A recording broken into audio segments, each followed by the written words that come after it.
Welcome to CEO Internet. I'm your host, Teresa Kralinger. I'm joined here today by three businessmen who are going to share a conversation with me on trends in business outsourcing. Let's meet our guests. Hi, I'm Chet Riddick, President and CEO of Alpha Enterprise Group, Philadelphia, Pennsylvania. Good afternoon, I'm Bob Guillocheau, President and CEO of Ascensus, headquartered in Dresher, Pennsylvania. Hello, I'm Harold Epps, President and CEO of PRWT Services, headquartered in Philadelphia, Pennsylvania. So, gentlemen, as far as trends in business outsourcing, certainly organizations are trying to maximize their profits and go as lean as they possibly can to do better. What are your thoughts on trends in business outsourcing? What are you seeing? And I'm going to start with you. Well, we're seeing that corporations are looking at their internal core competencies and understanding that it's easier to outsource those things that aren't within their core competencies. So it's a more profitable thing for organizations to move out of their organizations what they don't do good at, and then outsource it to those companies that do great things in those particular areas that they're outsourcing. Yeah, what are some challenges that we find with outsourcing? I'm actually going to tag you in on this one. Well, I mean, I think one of the things I think organizations need to understand is the cultural aspects of it. So I think, behind, I believe, every good company and successful company, you have to have a really strong corporate culture.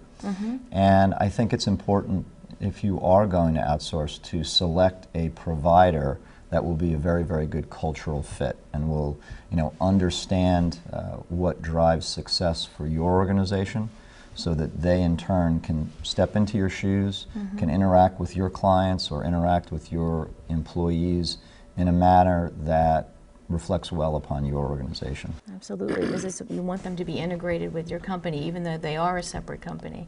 It's like they're a right arm of you as well. Absolutely. What is your experience with business outsourcing?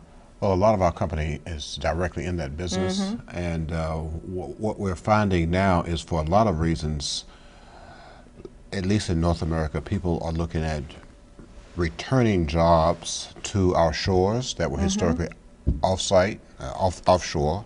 One reason is that in a lot of countries, their costs are rising.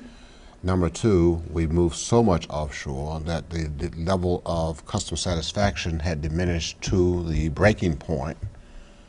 And number three, the recession really forced people to think about good business practice and where the best place is to get quality delivery service and employment for our citizens.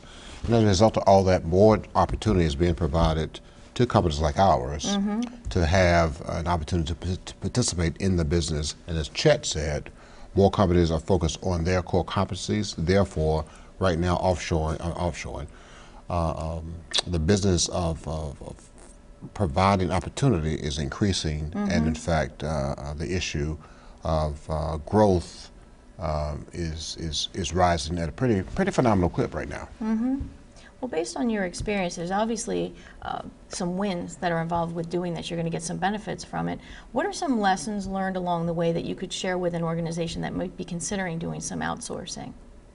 And I'm going to tag any one of you in on that. Whoever wants to jump in first. I'll jump in. The planning is important by the present provider as to what they're looking to accomplish.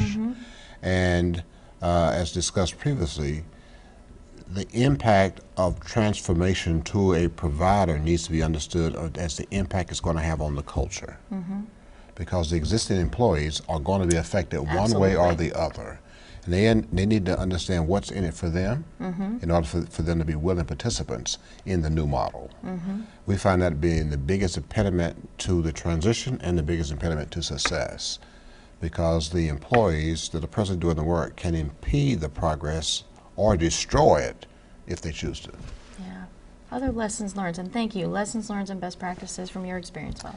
Yeah, I think Harold raises an excellent point. I mean, it really is the preparation up front that is critically important. And I think that for the organization that is choosing to outsource, our business is as an outsourcer. We're the nation's largest provider of 401k services, and large financial institutions, select us and they move the processing over to us. And I think oftentimes people look at outsourcing as simply a cost savings move.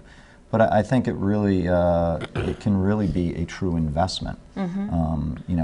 Every day, to Chet's point, the 1,200 associates of Census get up every day thinking about servicing 401k plans. You know, one of our clients, you know, might be a big money management firm that may today be providing 401k services, but they're really in the business of managing money. So they're not getting up, and so we have 1,200 people that are focused on building the right technologies and building the right capabilities to service those retirement plans in a fashion that should make our business partner really proud. Right. And I think that you shouldn't go into that on a defensive, oh, we're doing it just simply to save money, Yeah. or we're getting out of the business, but rather we're making a substantial investment to provide better services to our clients. And I think that that is oftentimes overlooked when people are considering outsourcing. So it sounds to me like communication with your current employees is a huge factor in making this be successful for you. Absolutely. Yeah. As well as clients, depending on what type of function you're. Yeah. Yeah. I'm going to tag you in on this. As far as your experience with this, what are some lessons learned and best practices that you would give? Well, I'm going to dovetail on both what both gentlemen have just said this evening in terms of outsourcing. It has a lot to do with culture. It has a lot to do with understanding the client's needs, and also the client understanding the capabilities of the company that is performing the outsourcing functions.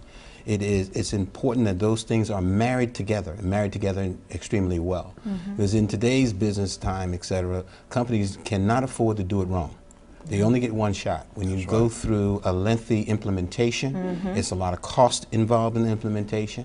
And both companies have to really understand each other extremely well, the cultures of each other. I think that was covered extremely well earlier in terms of the value of having good culture in the organizational implementation portion of it, and as well as the delivery of the product. So you just can't be in the outsourcing business and not provide a good service. You must provide a good service to the client. The client must understand it. They must be able to write about it. They must be able to communicate it and understand it, and be able to show folks in their organizations, in terms of their boardrooms, that it makes good sense to outsource. Absolutely. Well, gentlemen, thank you for sharing your insights on this important topic. And I think we've learned a lot of best practices, lessons learned, and things that we want to do in terms of business outsourcing. And thank you for visiting us here at CEO Internet. Thank you. Thank Our you. pleasure.